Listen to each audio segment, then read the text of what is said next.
but they didn't want the media to report the sham trial. I went there to the camp to report it, and that's what offended them. They arrested me and beat me with gun butts. And I remember him saying, "You will never write with that hand again." He used the bayonet to stab. This was split in the middle. 19 years later, I have to regularly peel it off.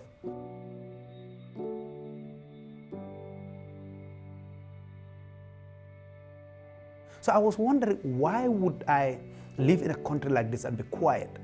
I decided to walk into a small newspaper one morning. I said, "Can I be reporting? Because I spend a lot of time at the courts and I don't see these things reported." And the editor looked at me and said, "Well, I don't usually see young people saying that." I was 21. I said, "Whatever, let me just have the chance to have a voice, to say something."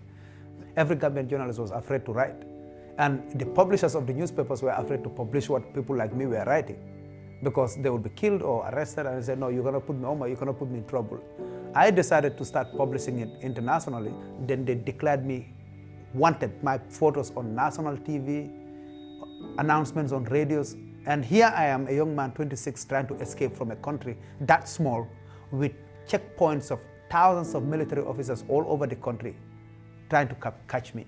A lot of refugees are survivors of torture or have witnessed extreme levels of violence. Like, there is no rape that can be describe how bad it is, but you cannot imagine where rape is used as a weapon of war.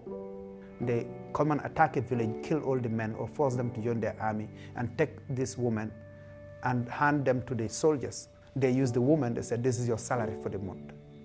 Salary, woman as a weapon of war. Luckily for me, I was able to flee the country. The American embassy expedited my case and I was resettled as a refugee in Rhode Island. I write op-eds at the Providence Journal. I'm looking at myself here, I'm able to do that. I wasn't even born here. I naturalized in 2012. If I can do that, no Americans will be denied that. I realized that despite being free, despite getting that kind of opportunity to rebuild your life in a new country like America, there were still a lot of challenges, a lot of roadblocks in resettling in a new country, especially for a refugee who were not prepared for their journey. And again, it's just the idea of refugees helping fellow refugees, the fact that we are resettled, we've adjusted, had the opportunity to have a better life in America. We thought it's an opportunity to empower fellow refugees who are recently arriving.